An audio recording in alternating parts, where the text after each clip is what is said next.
Hello, good day to everyone. I welcome you to the another episode on Moldflow's tips and workflow. This is in continuation to the earlier two episodes where we are trying to help the users how Moldflow results can be better be interpreted as well as easy to understand to the people who are going to read your Moldflow report.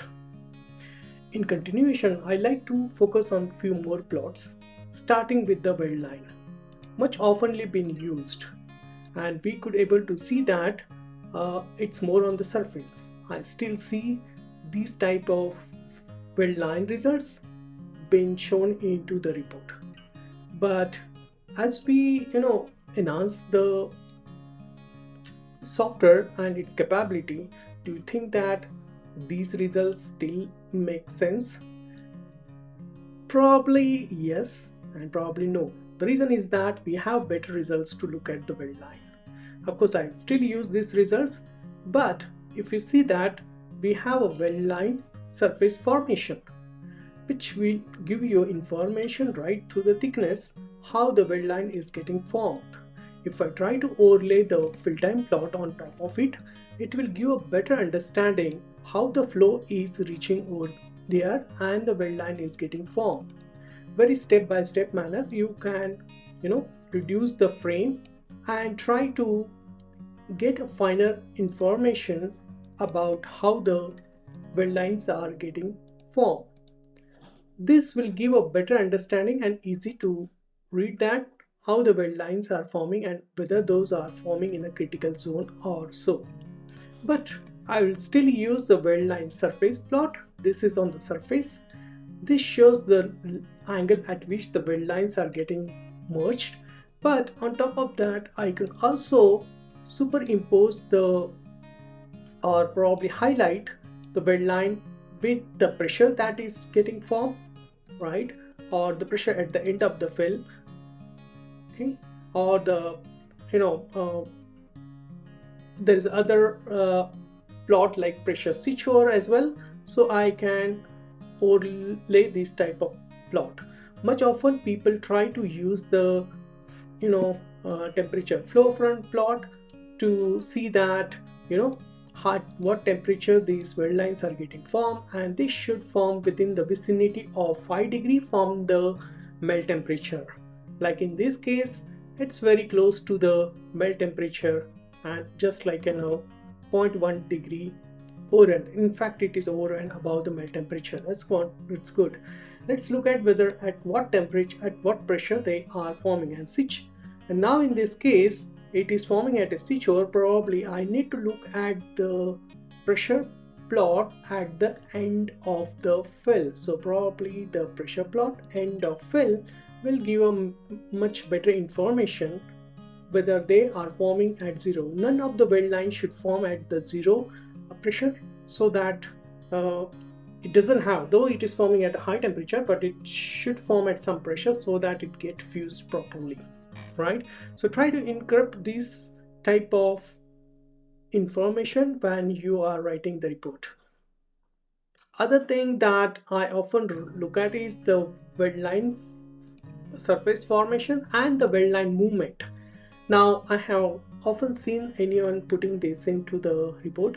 I would highly recommend that, because when the weld line gets formed, it also get moved, right? It doesn't be a stationary over there. It moves as a polymer flows, and it may go further along as well, like the one that you see on the top of the surface. Let's look at the weld line formation. It's quite a small over here as it gets formed, but the weld line further get moves as the polymer moves around on it. So try to give this information as well to have better understanding. There is another plot. It's called as the pathline plot, and I always refer it to it because it gives the information on how the weld lines are getting formed. Now this probably would need a little bit of the your graphic power to visually to have better visualizations. By default it should be in the line form, and you can view it uh, in the different way. I can reduce its density so that it is looked in a better way. I can also make it little lighter, so it will give you information that how the weld lines, if they are forming, how it is getting formed. I can also represent it. This gives the information that how the flow is coming in different directions and how the weld lines are getting formed. Probably if you have a part with multiple gates, which gate particularly is contributing to the weld line formation. I can also view it in the form of like an markers, and I often like it. I try to keep it little heavy, uh, and this gives information that how the weld lines are getting formed, or the where the flow is coming and converges over there. Okay, this is also another way to look at the weld line. And last not the least for this episode is the flow front velocity. Often we face a problem related to the aesthetic defects. When I refer to the aesthetic defect, is the something like, you know, brush marks, or probably, surface not getting very clean. Also, it usually happens. There are multiple reasons to it. It could be because of the temperature, differential temperatures as well. One of the factor, there is another factor of something like the moisture content in the material, which we cannot able to simulate it. But other reason could be difference in the velocity pattern as well, which we could able to find it with the control plot as well. But there's other way to look at is the flow front velocity.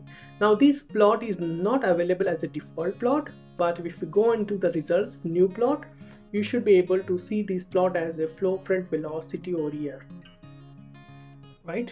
So, and I would refer that adding this plot to your report as well, because this gives a better understanding if there are any flow marks are going to come. Now how to interpret this result actually? So if I click on this one, flow front velocity, it shows the minimum velocity to the maximum velocity. Now we have to look at the which regions has a maximum deviation of the velocity. I mean to see where there is a maximum change in the velocity happening. So what I'm going to do is I'm going to in a scaling and try to put it as specified. Maybe I may not go to the max as something like I will put it like a value of like 60 or something. This is arbitrary value just to get you an understanding on this, and then I'll put at 20 over minimum. So there is like a 40 cm per second deviation that is between these two, and I can easily find that hey, these are the potential. Probably I can increase these guys, and if I try to increase, yes, these red areas or the one that is in has a high chances of having the surface flow marks. So this area particularly onto the near the gate has will have a chances, plus these areas over here also will have the chances actually.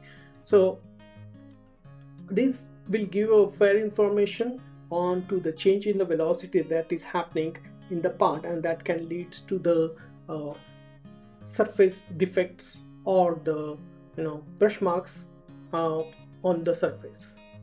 Pretty much for this episode, I hope this could be helpful, and next episode we will discuss on the warpage results and also on to the internal stresses that comes in the part because of the packing. If you have more results to discuss, do let me know in your comment. Thank you for your time. Talk to you later.